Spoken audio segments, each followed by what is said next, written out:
All night, all day, angels watching over me, my Lord. All night, all day, angels watching over me. I had to sing that because now we're going to chapter 2.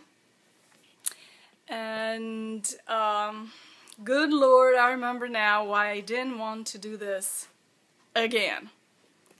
This is not an easy book to read. It was not an easy book to write. It was not necessarily that easy life to live. And yet, as I look back, it's been full of God's glory, despite of all the difficulties. It's been full of those secret lessons that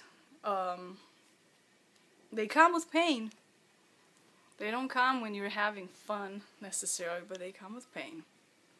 So the book, it brings so much discomfort and something that I don't really feel, and it's easy, we don't want to feel that. And we don't want to be reminded about pain, about suffering, because we perceive both as a negative piece of life. But more often than not, if we let it, it can teach us the best lessons, making us shine bright within. So, chapter 1. It is chapter 2, isn't it? I'm a little confused today. So, I'm going to start by saying I love reading. Always loved reading. But I've never been a romance novel reader. I've been more of adventure and suspense and murder and mystery. And I remember Jules Verne's, I started like the adventures of Jules Verne's. Man, that was awesome. So anytime we were able to get books from the library, and let me stop there and explain a little bit. Library in Romania, it's not like library in America. Library in Romania, has to do only with during school time. And there's a room, you go borrow books, and you bring it back. But that's only during the school time of your life, my life, and anybody else's life. Maybe now something else opened up, but back then there were no such things as libraries, as American way of library. There were things like that too, but it was only directly connected with the school. It's like how the school, there's a library in schools as well here, and it's a lot of it in an elementary. And I remember that being so in Romania as well, but we didn't have public libraries the way that America has it. You either bought a book, most of the time you borrowed it. So, yeah, the chapter starts with the dream. I was about 15, 16 years old, and that was pretty much at the beginning of the prophetic dreams that I started to have. And prophetic meaning dreams where I was foretold something about my life. A lot of times I was just warned, really. But with the warning came encouragement as of, this is what's going to happen, but don't worry, I am with you. You will be fine in the end. And thank God for that, because there are going to be a few things that I really did need that reassurance from God that everything in the end will be alright. The middle ground, whenever we have to walk the middle ground, it's not necessarily pleasant, but if you know that in the end you'll be alright, then it's easier to move on and go through whatever you need to go through.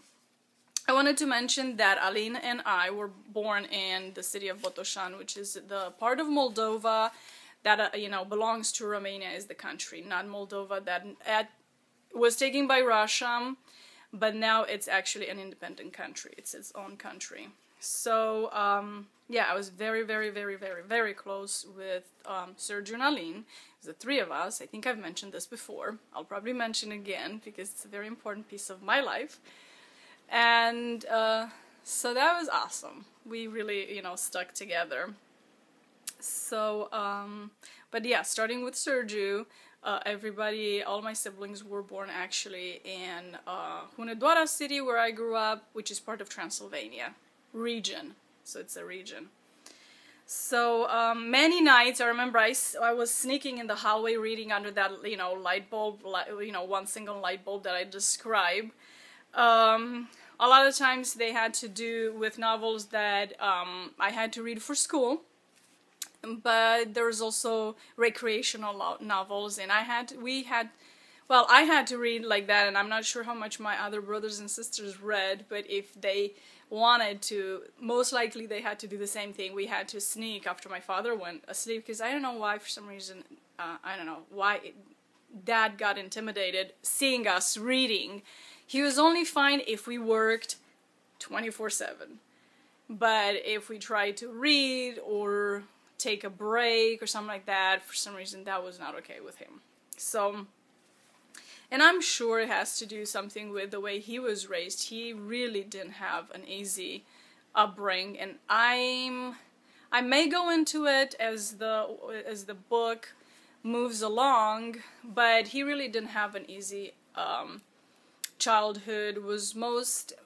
I'm just going to say he was raised mostly by his older sister, and there were just some really hard issues. And when I look at his life versus my life, I just realized how much easier my life has been in comparison to his life.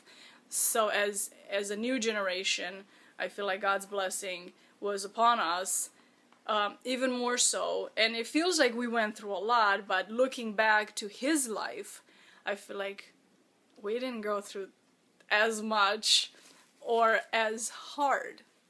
So that probably helps you understand some things. It helped me understand some things once I found out some of the details, which only happened later on after I got married. Some details of his childhood came to light, and that's when I realized, every time I looked at my dad, that he was also a very wounded human being, trying to do the best that he could with what he had and what he was taught, or lack thereof. So that probably explains a lot and will help you, and please have grace and mercy on him, because I dearly, dearly, dearly, deeply, deeply, deeply, deeply love my father and my mother and all my brothers and sisters. Deeply, deeply. What happened, it's in the past, but my love is just stronger, has grown stronger towards my family with the years, and with the understanding that age brings, and with the understanding that maturity brings into someone's life, and with the little details that we found out about his life, and then my mom's life too. And it's almost like a painting where the more you add to it, the clearer the image becomes, and it explains some things. And I'm grateful for that information. I'm grateful for the maturity of today to be able to love him and see what a strong human being he really was, despite the really, really poor upbringing he had, and very negative and abusive upbringing that he had. So anyway, I'm really, really grateful for my father. He really, really fought for us. He could have walked away like many other men did, but no, he didn't. He fought for us, and he went to work every day despite his past, and thus his own emotional turmoil within himself, and the anti-Christian, propaganda agenda that everybody within the society had against us Christians, and he was one of them. I will stop here, and I will continue. I'll come back because it's almost 10 minutes. I will come back and continue with part 2. Bye-bye.